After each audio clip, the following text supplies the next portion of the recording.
समाज पार्टी महापुरुषों का आंदोलन है। ये महापुरुषों का तप और त्याग है, इसे कोई ख़त्म नहीं कर सकता।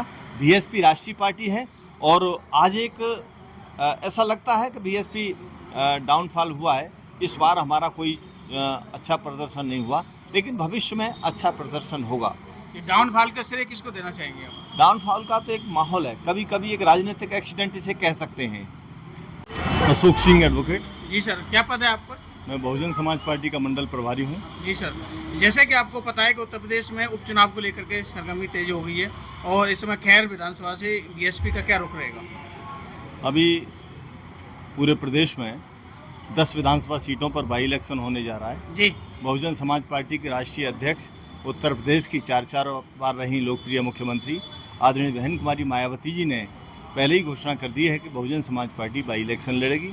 तो उसी के तहत, अपनी नेता के निर्देश के तहत, हम लोग खैर विधानसभा क्षेत्र में चुनाव की ज़बरदस्त तैयारी में लगे हैं और किसी भी हाल में चुनाव जीतने के लिए काम कर रहे हैं। ऐसी आशा मुझे। क्या लगता है आपको 2027 में आदरणीय बहन जी उत्तर प्रदेश की मुख्यमंत्री बनेंगे? निश्चित रूप से बहुजन समाज पार्टी की सरकार बनेगी, क्योंकि इन लोगों को इस समय जो पार्लियामेंट में भले ही सफलता मिल गई हो, लेकिन इसको ये पचा नहीं पा रहे हैं। यही लोग तमाम आतंक और भय का माहौल पैदा कर रहे हैं। तमाम शिकायतें आ रही हैं कि लोगों की ज़मीनों पर कब्जे किए जा रहे हैं, प्लाटों पर कब्जे किए जा रहे हैं, तो फिर इनसे क्या उम्मीद की जा सकती है। अब जैसे कि बीएसपी का लगातार ग्राफ डाउन होता चला जा रहा है, आप इस पर क्या कहेंगे? देखो, ये कोई नई बात नहीं। जी।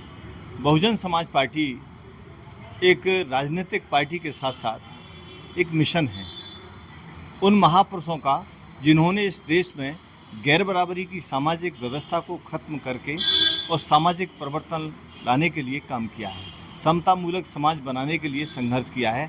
उन्हीं महापुरुषों के इस आंदोलन को, उन्हीं महापुरुषों की इस विचारधारा को, बाबा साहब अम्बेडकर की इस सोच को और मानवर साहब काशीराम जी के इस आंदोलन को आगे बढ़ाने का काम आज बहन कुमारी मायावती जी कर रही हैं। बीएसपी की किन नीतियों से आप प्रभावित हैं?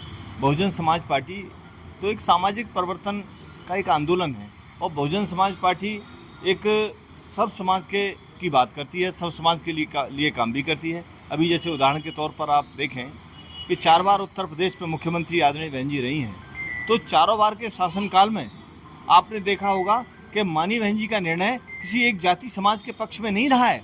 जैसे कि दूसरी पार्टियाँ, तमाम उत्तर प्रदेश में ऐसी पार्टियाँ भी हैं कि जो सिर्फ अपने परिवार तक ही सीमित हैं, तमाम एक ही परिवार के सांसद विधायक बने हैं।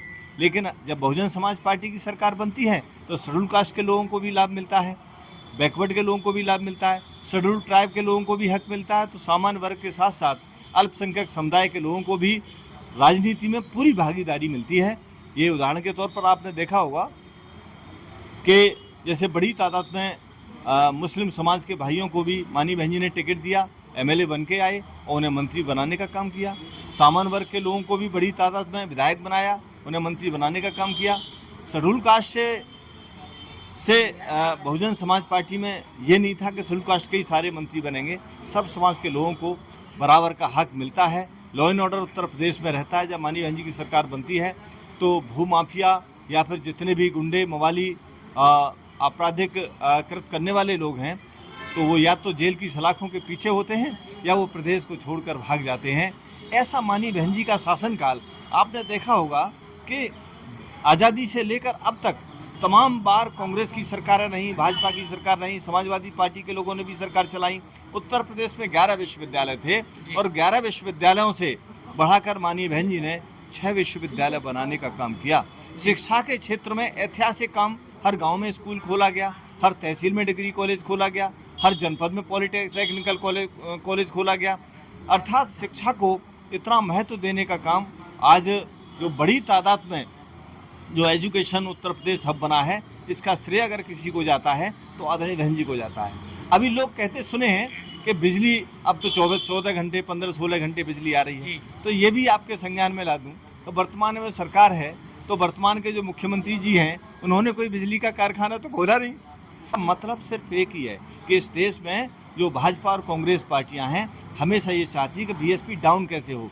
तो इनका ये षड्यंत्र है कि आज जो तथाकथित पार्टी बनाकर, जिनका कोई अपना मोटिव नहीं है, वो सिर्फ गुमराह करके, युवाओं को गुमराह करके और समाज को बांटने की कोशिश में उनसे समाज बांटने की कोशिश कराई जा रही है। लेकिन जनता समझदार है, सब लोग जानते हैं, वो इन लोगों की बातों में आने वाले नहीं हैं।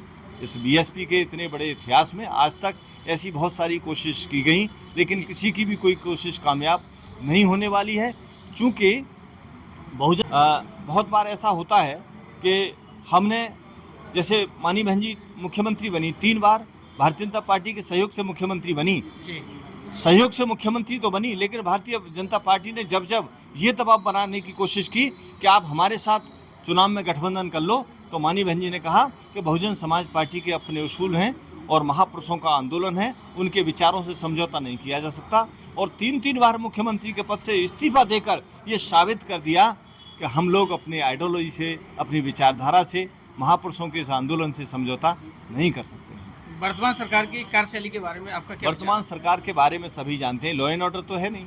आज आप देख रहे हैं जाति और धर्म के आधार पर लोगों के ऊपर तमाम दंगे फसाद हो रहे हैं। पुलिस प्रशासन सुनने का नाम नहीं ले रहा है। पूरे प्रदेश में लूट, डकैती, बलात्कार, हत्याएं चरम सीमा पर हैं। प्रतिदिन हम प्रशासन से मिलते हैं और उनकी गुहार लगाते हैं कि इनके साथ न्याय होना चाहिए। आज प्रदेश की जनता ये मन बना चुकी है और ये हर जाति समाज के लोग ये कहते भी हैं कि इससे निजात तो आदरणीय बहन जी ही दिला सकती हैं। इस आशा भरी नज़रों से आदरणीय बहन जी की तरफ देख भी रहे हैं। भाजपा सरकार के लोग बड़ा डंके की चोट पर कहते हैं, बड़ा सीना ठोक करके कहते हैं सबका साथ, सबका विकास और सबके विश्वास की नीतियों पर हमारी सरकार काम कर रही है। भारतीय जनता पार्टी सबका विकास काम, वो तो उद्योगपतियों का विकास करने में लगे हैं। आज भी आपने देखा है गरीबों के लिए उनकी क्या योजना है, जो निचले स्तर पर लोग, मजदूर लोग हैं, उनके लिए उनके पास क्या योजना है। वो योजनाएं बनाते हैं तो उद्योगपतियों के लिए बनाते हैं। काश उन्होंने गरीबों के लिए योजनाएं बनाई होती, रोजगार के क्षेत्र में काम किया होता, किसानों के लिए उन्होंने काम किया होता, मजदूरों के लिए उन्होंने काम किया होता, तो नज़र भी आता कि प्रदेश का विकास होगा। कहाँ है? चंद लोगों को, चंद % लोगों को लाभान्वित करके वो चाहते हैं कि, कहते हैं कि प्रदेश का विकास हो जाएगा। तो कैसे विकास हो जाएगा? देखो हालात बहुत ज़्यादा बिगड़ गए हैं। महंगाई इतनी चरम सीमा पर है कि आज जो गरीब व्यक्ति है, जो आम आदमी है, वो अपने परिवार का भरण पोषण नहीं कर पा रहा है। किसान परेशान है कि इतनी लागत उसकी खेती में आ रही है तो वो खेती में लागत लगा के उसे कोई प्रॉफिट नहीं मिल पा रहा है। मजदूर को मजदूरी मिलती है, उस मजदूरी से उसके परिवार का भरण पोषण नहीं हो पाता है। साथ ही जो व्यापार क्षेत्र में भी जो लोग लगे हैं, जो छोटे मोटे लघु उद्योग थे, वो भी एक तरह से ख़त्म हो गए हैं और अब तो वो बेचारे मजदूरी करने के लिए मजबूर हैं। ऐसे हालात हैं तो इस बजट से क्या उम्मीद की जाएगी? सरकार अगर इनके प्रति गंभीर थी तो रोजगार के नए सृजन करती। वो तमाम सारे क्षेत्रों को प्राइवेट क्षेत्र में दे के क्या हासिल करना चाहते हैं? ये तो आरक्षण विरोधी मामला हो गया। इनको प्राइवेट क्षेत्र में अगर दे भी रहे हैं तो वहाँ प्राइवेट क्षेत्र में भी आरक्षण मिलना चाहिए ना। मानी बहन जी की सरकार थी तो उन्होंने ठेकेदारी में भी आरक्षण दिया। जो गरीब लाचार कमजोर लोग हैं उनका भी जीवन दूसरे लोगों की तरह सुधरे, वो भी आगे बढ़ें। जब हर गरीब व्यक्ति, हर अंतिम व्यक्ति को भी तमाम सामाजिक, आर्थिक, राजनीतिक, धार्मिक क्षेत्र में आगे बढ़ने का मौका मिलेगा तो फिर कहा जा सकता है कि प्रदेश का विकास होगा। लेकिन ऐसे सरकार के बजट से तो कहीं कोई उम्मीद लगती ही नहीं। मतलब कौन कैंडिडेट रहेगा? दर्जनों लोग बहुजन समाज पार्टी के पास आवेदन कर चुके हैं और भी तमाम लोग अभी आवेदन कर रहे हैं और बहुजन समाज पार्टी बहुत उत्साहित है इस चुनाव में। हम निश्चित रूप से हर बूथ को, हर सेक्टर को मजबूत करने में लगे हैं। पार्टी के तमाम लोग वहाँ प्रतिदिन मीटिंगों का दौर, सब समाज को जोड़ने का काम बहुजन समाज पार्टी कर रही है। इस बार चूँकि इससे जो पहले 2022 में विधानसभा का चुनाव हुआ था, उस समय भी बहुजन समाज पार्टी ने 66,000 वोट लेकर दूसरे नंबर पर पार्टी रही थी। लेकिन इस बार निश्चित रूप से हम लोग चुनाव जीतेंगे, सब समाज का वोट हमें मिलेगा और बहुजन समाज पार्टी चुनाव जीतकर इतिहास लिखने का काम करेगी।